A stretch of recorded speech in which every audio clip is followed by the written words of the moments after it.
बहुत समय पहले की बात है जब गौतम बुद्ध अपने शिष्यों के साथ एक छोटे से गांव में पहुंचे। वहां के लोग उनके आने की खबर सुनकर बहुत उत्साहित हो गए और बुद्ध से प्रवचन सुनने के लिए एकत्र हो गए। उस गांव में एक युवा व्यक्ति था जिसका नाम आनंद था। आनंद बुद्ध के विचारों से अत्यधिक प्रभावित था, लेकिन उसके मन में हमेशा दंडे और नकारात्मक विचार आते रहते थे। उसने सोचा कि अगर वह बुद्ध से इस समस्या का समाधान पूछे तो उसे श मिल सकती है।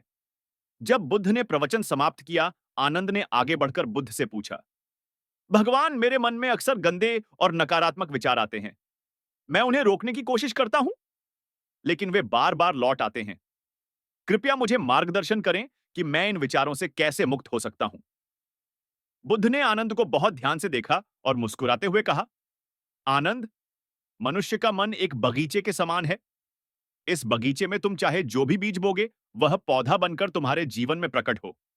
अगर तुम गंदे और नकारात्मक विचारों के बीच बोते रहोगे, तो तुम्हारे जीवन में उन्हीं विचारों के फल दिखाई देंगे। लेकिन अगर तुम शुद्ध और सकारात्मक विचारों के बीच बोगे, तो तुम्हारा मन भी एक सुंदर बगीचे की तरह खिल उठेगा। आनंद ने ध्यान से बुद्ध की बात सुनी, लेकिन वह अब भी इस बात को पूरी तरह से समझ नहीं पाया था। उसने बुद्ध से पूछा, भगवान, लेकिन मैं इन गंदे विचारों को कैसे रोक सकता हूं?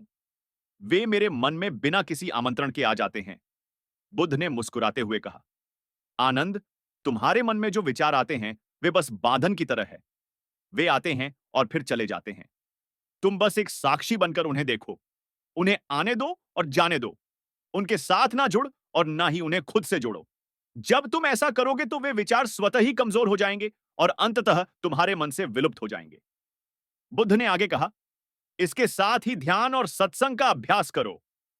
मन को नियंत्रित करने के लिए ध्यान सबसे प्रभावी साधन है। जब तुम ध्यान में बैठते हो तो तुम्हारा मन धीरे धीरे शांत होता है और गंदे विचारों की शक्ति कम हो जाती है। साथ ही अच्छे और शुद्ध विचारों को प्रोत्साहित करने के लिए सत्संग में रहना आवश्यक है।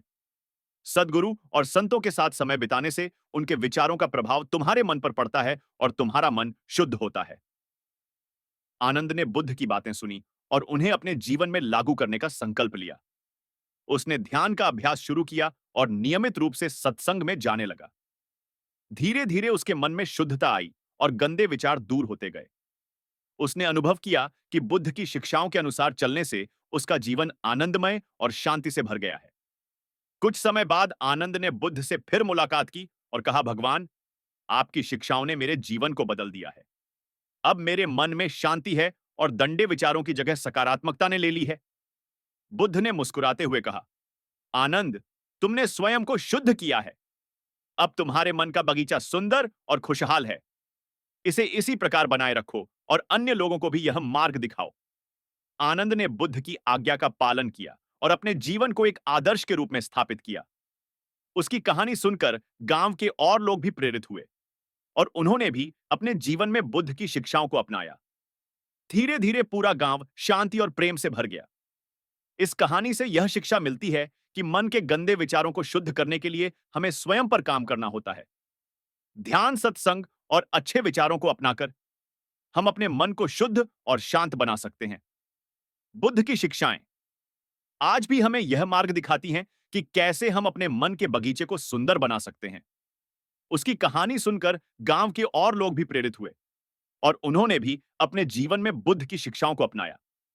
धीरे धीरे पूरा गांव शांति और प्रेम से भर गया।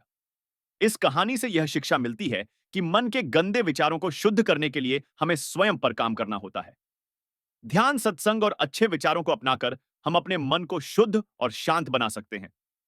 बुद्ध की शिक्षाएं आज भी हमें यह मार्ग दिखाती हैं कि कैसे हम अपने मन के बगीचे को सुंदर बना सकते हैं।